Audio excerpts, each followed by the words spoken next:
श्री स्वामी समर्थ. नमस्कार, मी मंगल तुम्हा सर्वांचं नवीन एका व्हिडिओमध्ये अगदी मनापासून खूप खूप स्वागत करते. तर मकर संक्रांतीचा सण जसा स्त्री वर्गासाठी नवदाम्पत्यासाठी खास असतो, अगदी तसंच तो लहान मुलांसाठी सुद्धा खूप खास असतो. कारण मकर संक्रांतीच्या दुसऱ्या दिवशी म्हणजेच किंक्रातीला अनेक घरामध्ये लहान मुलांचे बोरनान केले जाते. तर आता बोरनान म्हणजे काय, तर बोरनान या नावामध्येच त्याचा अर्थ दडलेला आहे. बोराने घातलेली अंघोळ. बोर म्हणजेच बोर आणि नान म्हणजे अंघोळ. तर आजच्या व्हिडिओमध्ये मी तुम्हाला मकर संक्रांतीच्या दिवसांमध्ये लहान बाळाला बोरनान कधी व कसे घालावे, त्याचबरोबर यंदा मकर संक्रांत ही पिवळ्या रंगावरती आहे, त्यामुळे मुलांना कोणत्या रंगाचे कपडे घालावे आणि बोरनान कोणत्या वेळेत करावे, तर अशी संपूर्ण माहिती तुम्हाला मी आजच्या व्हिडिओमध्ये देणार आहे. तर त्यासाठी हा व्हिडिओ शेवटपर्यंत नक्की पहा. चॅनेलवरती नवीन असाल तर चॅनेलला नक्की सबस्क्राईब करा. लगेचच आजच्या व्हिडिओला सुरुवात करूयात. तर यावर्षी मकर संक्रांतीचा सण 14 जानेवारीला साजरा केला जाणार आहे आणि त्याच्या दुसऱ्या दिवशी म्हणजेच 15 जानेवारीला किंक्रांत आहे. किंक्रांतीच्या दिवशी लहान मुलांना बोरनान घातले जाते. तसे तर संक्रांतीच्या दुसऱ्या दिवसापासून म्हणजेच किंक्रांतीपासून ते रथसप्तमीपर्यंत तर या काळामध्ये तुम्ही लहान मुलांना कधीही बोरनान घालू शकता. पण किंक्रांतीच्या दिवशी केलेले जास्त चांगले असते. तर शक्यतो किंक्रांतीच्या दिवशीच आपल्या घरातील लहान मुलांना बोरनान घालण्याचा प्रयत्न करा. जर तुम्हाला किंक्रांतीच्या दिवशी काही अडचण असेल तर मग तुम्ही रथसप्तमीपर्यंत कधीही घालू शकता. आता बोरनान हे किती वर्षापर्यंत करतात, तर आपल्या घरातील नवीन जन्मलेल्या बाळापासून ते 5 वर्षापर्यंतच्या बाळापर्यंत तुम्ही बोरनान करू शकता. तुमचं मूल 5 वर्षाचं होईपर्यंत तुम्ही बोरनान घालू शकता किंवा बऱ्याच ठिकाणी 3च वर्षे हे बोरनान घातलं जातं.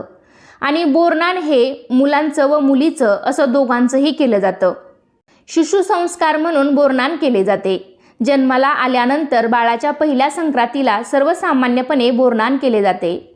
लहान मुलांना बदलत्या ऋतूची बाधा होऊ नये म्हणून या काळात उपलब्ध असलेली फळं जसं की बोरं, ऊसाचे तुकडे, गाजर, भुईमुगाच्या शेंगा, कच्चा हरभरा ज्याला आपण घाटे म्हणतो, तिळगुळ, रंगीबेरंगी गोळ्या, चॉकलेट, बिस्किट अशा सर्व गोष्टी लहान मुलांच्या डोक्यावरून टाकल्या जातात.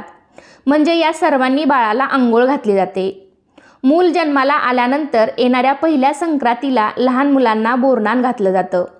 लहान मुलांच्या उत्तम आरोग्यासाठी बोरनान घालण्याची परंपरा अगदी पूर्वीपासून चालत आलेली आहे.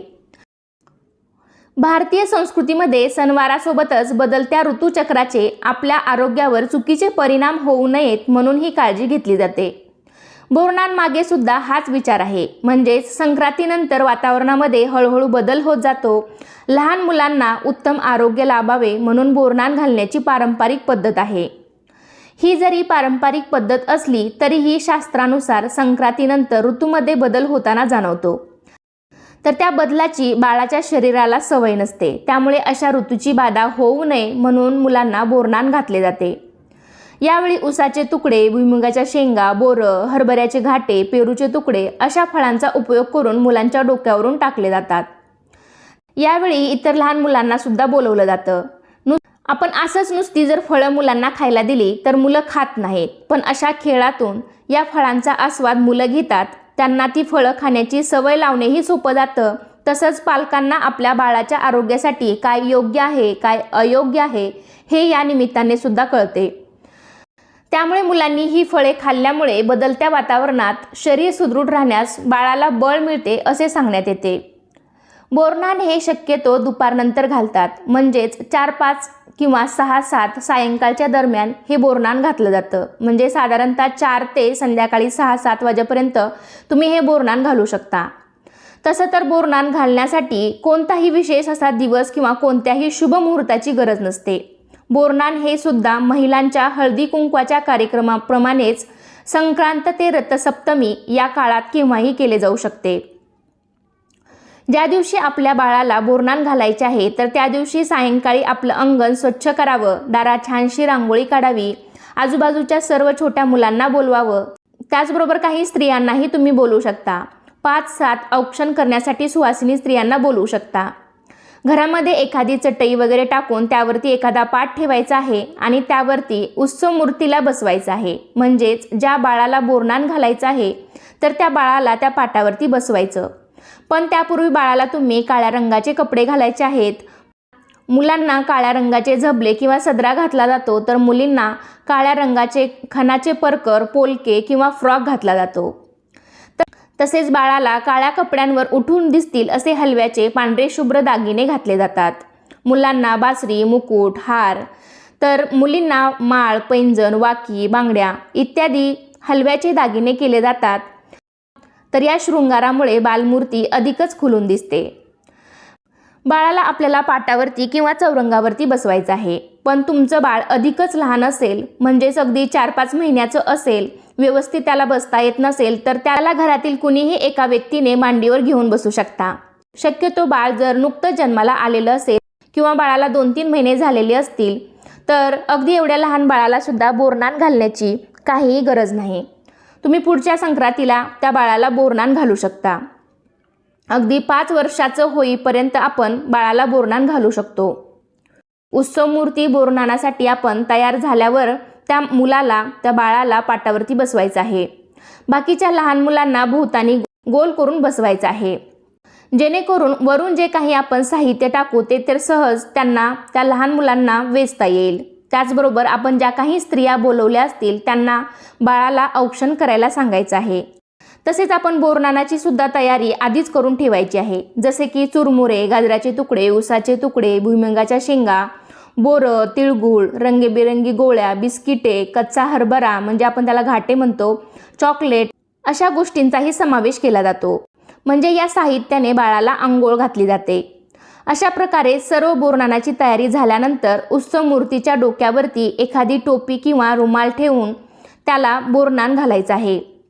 आपल्या घरातील ज्येष्ठ व्यक्तींनी म्हणजे आई, आजी, काकू या व्यक्तींनी त्या बाळाच्या डोक्यावरती हे सर्व साहित्य एखाद्या पेल्याने किंवा काही ठिकाणी मापटं, चिपटं याने सुद्धा हे सर्व साहित्य टाकतात. तर या चिपट्याने किंवा मापट्याने अंघोळ घालतात. तर तुमच्या भागामध्ये जशी पद्धत आहे त्यानुसार तुम्ही करू शकता. तर ही माहिती झाली बोरनानाविषयी. पण आपल्या सर्वांना माहिती आहे की यंदा संक्रांत ही पिवळ्या रंगावरती आलेली आहे. त्यामुळे बरेच जण विचारतील की यावर्षी आपण बाळाला बोरनान घालताना कोणत्या रंगाचे कपडे घालावे. तर आपल्या रूढी परंपरेनुसार सांगायचं झालं तर आपण संक्रांतीच्या दिवशी हे सर्व गोष्टी पाळतो. म्हणजे संक्रांती देवीने ज्या रंगाचे वस्त्र परिधान केलेलं असतं, तर त्या रंगाचं वस्त्र आपण संक्रांती दिवशी घालत नाहीत.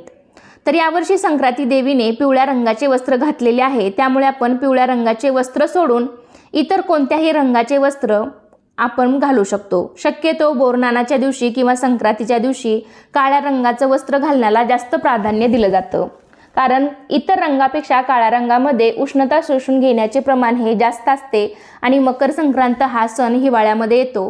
त्यामुळे मकर संक्रांतीला काळ्या रंगाचे कपडे आवर्जून घालावे असा सल्ला दिला जातो. त्यामुळे तुम्ही तुमच्या बाळाला पिवळा रंग सोडून काळ्या रंगाचे कपडे घालू शकता किंवा इतर कोणत्याही रंगाचे तुम्ही कपडे घालू शकता. तर अशा प्रकारे बाळाला बोरनान घातल्यानंतर आलेल्या स्त्रियांना सुद्धा आपण हळदी कुंकू लावून त्यांचाही सन्मान करायचा आहे. त्यांना हळदी कुंकू लावून तिळगुळ देऊन नमस्कार करायचा आहे. त्यांना वाण द्यायचं आहे. बाळाला ज्या पदार्थांनी अंघोळ घातली जाते तर आलेल्या सर्व लहान मुलांना ती सर्व पदार्थ वेचायला सांगायचे आहेत. ते सर्व पदार्थ त्यांना घरी घेऊन जायला सांगायचे आहेत किंवा त्यांना ती खायला सांगायची आहेत. कारण बोरनानाच्या माध्यमातून ती सर्व फळं त्या लहान मुलांच्या पोटात जावीत हा त्यामागचा खरा हेतू असतो. कारण या ऋतूत येणारी फळं खाण्याची सवय बाळांना लावण्याचा हा एक अनोखा प्रयत्न आहे. मुलं एकमेकांच्या नादाने हे सर्व वेचून खातात. तसेच बोरनान करण्यामागे एक छोटीशी कथासुद्धा आहे. तर एक करी नावाचा राक्षस होता. त्या करी राक्षसाची वाईट दृष्टी, वाईट विचार मुलांवर पडू नये त्यासाठी सर्वात आधी बोरनान हे श्रीकृष्णावरती केले गेले. त्यानंतर ही प्रथा पडली आणि तेव्हापासून लहान मुलांचे बोरनान केले जाते असं सांगितलं जातं. अशा प्रकारे आजच्या व्हिडिओमध्ये मी तुम्हाला बोरनानाविषयी बरीच माहिती देण्याचा प्रयत्न केला आहे. तर कसा वाटला तुम्हाला आजचा व्हिडिओ नक्कीच कमेंटद्वारे सांगा. व्हिडिओ आवडला असेल तर व्हिडिओला लाईक करा. अजूनही काही तुमच्या शंका असतील तर कमेंटद्वारे नक्की विचारू शकता. आणि असे छान छान माहितीपूर्ण व्हिडिओ पाहण्यासाठी आजच आपल्या चॅनलला सुद्धा नक्की सबस्क्राईब करा. चला तर मग पुन्हा भेटूया अशाच एका छानशा आणि माहितीपूर्ण व्हिडिओमध्ये. तोपर्यंत धन्यवाद. सर्वांना श्री स्वामी समर्थ.